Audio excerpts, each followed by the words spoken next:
Dimanche 30 avril, à Camps-la-Source, dans la demeure lumineuse de Colette Gibelin, pour un entretien avec Magda Igarto. Nous avons édité 2 de tes livres, Des graines germeront sur leurs pas, avec des photographies de S. Sonia, et puis l'autre livre, Clichés en noir et blanc, que nous allons bien sûr évoquer au cours de cet entretien.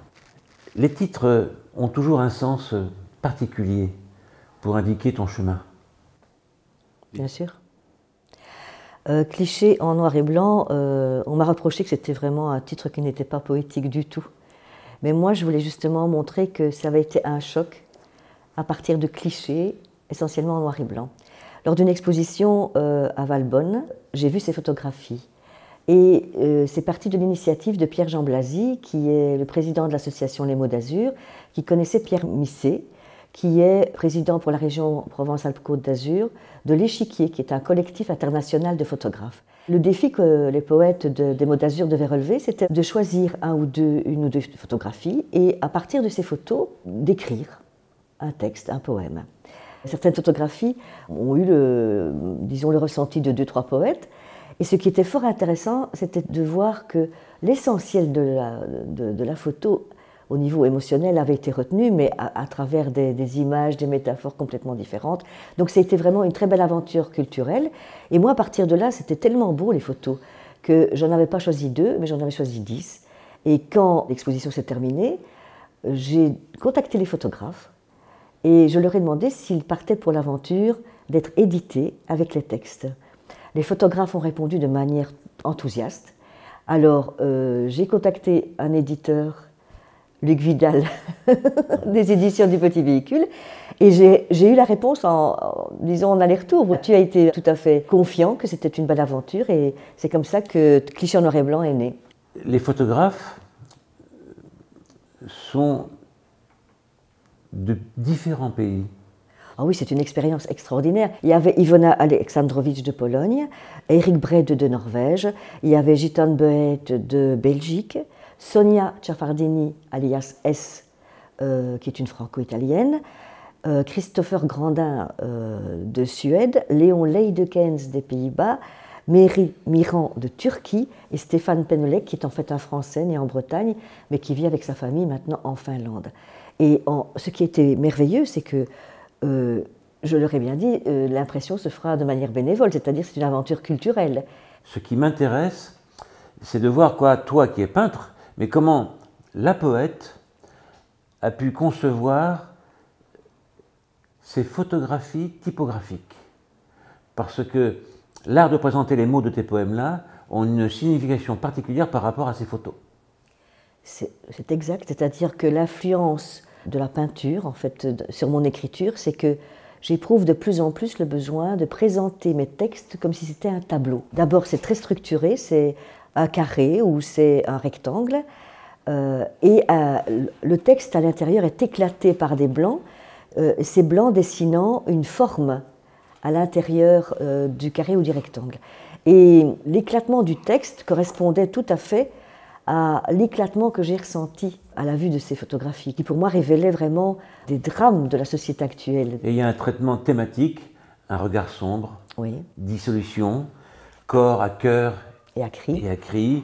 Ça, c'est important, parce que ça guide ton regard de peintre aussi, à travers les mots du poète. Ce n'est pas par hasard qu'on choisit un titre. Et ce qui était intéressant, c'est que j'ai reçu les photos sans les titres des photographies elles-mêmes. Et quand les photographes ont reçu mes textes avec mes titres, et que moi j'ai reçu après les photographies avec leurs titres, j'étais étonnée de la proximité du ressenti. Peut-être que c'est celle de Meri Miran qui est la plus significative, parce que moi c'est un texte à corps et à cri cette dissolution du personnage dans le paysage me montrait que c'était la dissolution de la femme dans la souffrance du couple, dans la souffrance, la perte d'elle-même, de ses points de repère. Et à ce moment-là, quand j'ai reçu le titre de Meri Miran, c'était larmes et solitude. Donc ça veut dire qu'il y avait une proximité dans le ressenti qui était vraiment très très puissante. Et puis, De ce premier livre, Cliché en noir et blanc, il y a une photographe, Sonia S., qui, elle, a 3 photos, si j'ai bonne mémoire, dans ce premier livre, et qui, en fait, a ouvert les portes d'une véritable collaboration. En fait, on s'est rencontrés à Valbonne, et ça a été magique parce qu'en fait, à travers son univers, j'avais tellement eu de ressentis très proches au niveau de ses émotions et son regard sur le monde d'aujourd'hui, que l'amitié est née immédiatement, et un projet, et ce projet, c'était Des graines germeront sur leurs pas. Et au départ, on voulait un peu travailler de la même façon, c'est-à-dire moi proposer des textes et elle proposer des photos en illustration, et après l'inverse. Et en fait, on s'est rendu compte qu'on se bridait et qu'il fallait au contraire laisser nos 2 personnalités s'épanouir en toute liberté. Et quand elle a photographié des visages de femmes, et puis moi j'ai écrit, on s'est rencontrés et on a choisi ensemble, parce que j'ai écrit beaucoup de textes qui ne sont pas dans le recueil, elle a fait beaucoup de photos qui ne sont pas dans le recueil. Après, on s'est réunis pour dire on va choisir ensemble de ce qui se trouve dans le recueil. Pour approfondir cette alliance, cette collaboration, peut-être que tu pourrais lire sur la notion d'écrire, c'est peindre, ou sur l'image, un très beau texte publié chez Jacques Brémond de Sévéro Sarduy, Je sais oui, les fleurs rouges là-haut. Et ça pourra éclairer tes réponses. En fait, ce petit livre-là, c'est tombé dans mes mains, mais quand je l'ai lu, j'ai découvert quelqu'un qui avait réussi à mettre des mots que je trouvais très justes sur le même ressenti que le mien. C'est-à-dire quand elle dit « écrire, c'est peindre ». La dernière chose qui demeure, une fois terminée la page laborieuse, ajuster les paragraphes successifs, les phrases rapides, les mots qui courent sur la crête de leur propre vague, c'est une image. Moins qu'une image, car les contours ont disparu, les formes s'évanouissent comme dans le rêve, une couleur, moins qu'une couleur, la vibration, l'incandescence d'une frange du prisme, son idée presque une réverbération. Ça, je trouve que c'est extrêmement juste. Et j'avais repris un autre petit mot. J'écris pour constituer une image. Et ce mot doit être lu d'abord au sens plastique et visuel du terme. Mais ensuite, en un autre sens, plus difficile à définir pour moi, quelque chose en quoi on se reconnaît et qui, en quelque sorte, vous reflète, mais qui en même temps vous échappe. Et ça, c'est très beau, je trouve, et qui vous regarde depuis une obscure parenté. J'ai trouvé vraiment cette complicité avec une femme qui est décédée depuis bien longtemps. Elle est née en 1937 à Cuba. C'était aussi une poète et une plasticienne. Et c'était comme une sœur au-delà du temps et de l'espace. Pour approcher ce travail d'alliance, je dirais plus alliance que collaboration d'ailleurs, il y a l'énigme des titres. Tu as choisi Femme calice, Naissance, Alors elle part, La peau de chagrin. Et sur les mêmes thèmes, Sonia a choisi d'autres titres. Regard sur le futur, enfin, bref, y compris des titres en anglais. Ça, c'est intéressant, parce que Sonia S., peut-être pourras-tu en dire quelques mots, il y a de la poésie sans mots dans ses photographies. Oui, bien sûr, si on s'entend si bien, c'est qu'elle a une vision, disons, elle m'a expliqué que d'abord c'est le ressenti, elle travaille, elle a une émotion, elle a fait une photo, et puis il y a tout ce travail en laboratoire, elle travaille énormément ses photos pour arriver à exprimer autant que possible de son premier ressenti. Et c'est pour ça, par exemple, que pour Tambour de guerre, on n'a pas une image de guerre, on a une image floutée d'une personne qui est comme une sculpture complètement difforme, et ça exprime très bien comme la personne se dilate, se déforme quand les émotions la submergent, parce qu'il y a des cris, des bombes, des larmes, la perte des êtres chers.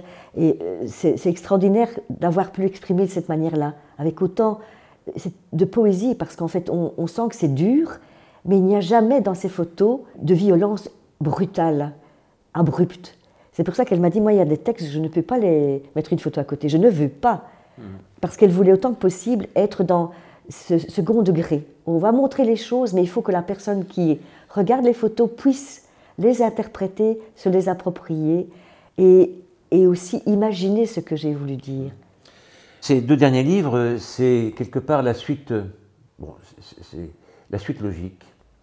voire même illogique, de certains de tes titres. Homère, Cris de femme, Secrète dissonance. Ce titre-là pourrait expliquer cette alliance dans la dissonance de vous deux d'ailleurs. Oui, hein, tout à fait. Sens à vif, abrasement et transparence, pétale de vent, bref, une sorte de lyrisme réel. Et puis, ça mène aussi, dans le choix de tes titres, à la peintre que tu es, notamment avec cette profusion de bleu qui te caractérise. Oui, en fait, le bleu, c'est une couleur qui me fascine. D'abord, je me souviens que quand je suis arrivée en France, l'intensité du bleu en Provence, mais je regardais ce bleu mais pendant très longtemps. C'est comme si je me rechargeais intérieurement avec ce bleu.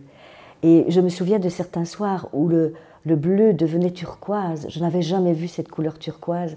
Donc cette infinité de bleu que j'ai vue ici dans la lumière provençale m'a ressourcée, m'a régénérée, parce que j'étais quand même arrivée ici avec un cœur en souffrance. J'ai quitté la Belgique non pas parce que je ne l'aimais pas, mais parce que des deuils m'avaient frappé coup sur coup, pour que ma fille et moi-même ne soyons pas dépressifs jusqu'à la fin de nos jours, nous puissions revivre. Et disons, la lumière nous a permis de renaître à la vie. Donc ce bleu, je pense aussi que c'est une couleur spirituelle, plus spirituelle que d'autres. Que ce soit le bleu marial d'ailleurs, le bleu marial, le bleu turquoise qui est un bleu de guérison, le bleu profond qui nous fait aller au-delà de nous-mêmes, qui est une couleur de l'inconscient, le bleu indigo, tout le monde le sait, c'est vraiment la couleur du chakra, hein, d'un chakra très, très, très élevé. Donc moi, je pense que le bleu, c'est ma couleur d'une certaine manière, parce que ce bleu m'inspire, que c'est le ciel, que c'est aussi le ciel qui se reflète dans la mer. Et la mer a été une de mes thématiques essentielles. Et ce bleu unifie et harmonise ton travail poétique et ton travail pictural. Je pense, parce que dans mes textes qui sont très durs, eh bien, je suis contente que les personnes qui m'écoutent et qui me lisent perçoivent que je ne suis pas quelqu'un de négatif. C'est-à-dire, quand mes textes sont durs, c'est une sorte de constat. Mais avec toujours l'espoir que ça puisse changer, que les gens puissent prendre conscience et que l'humanité, finalement, qui actuellement dans une sorte d'impasse et de choix, justement, elle a à choisir entre la violence et la paix. Et j'espère, je suis toujours quand même une optimiste, je disais avant, une indécrottable optimiste. Mon optimisme est un peu rogné quand même avec tout ce qui se passe, mais j'ai toujours l'espoir que l'humanité va choisir la sérénité et la paix. Mais sens à vif, ça ne veut pas dire qu'il n'y a pas chez toi une paix intérieure. Pas du tout. C'est-à-dire, sens à vif, ça veut dire que les émotions m'emportent, me prennent, m'envoûtent quelque part, et je suis dans les sens. C'est-à-dire que je vois, je sens, je goûte, et à ce moment-là, comme mes sens sont en éveil, j'essaie d'exprimer le mieux possible à travers ma peinture et mon écriture tout ce que je ressens de positif, de négatif, mais je m'en suis sortie quand même de tous ces deuils par un travail intérieur. Cette méditation, ce regard à la recherche de la paix. Les éditions du Petit Véhicule ont publié le Tao. Moi, j'ai beaucoup travaillé aussi sur cet art de méditer, mais aussi de regarder de manière sereine les épreuves de la vie.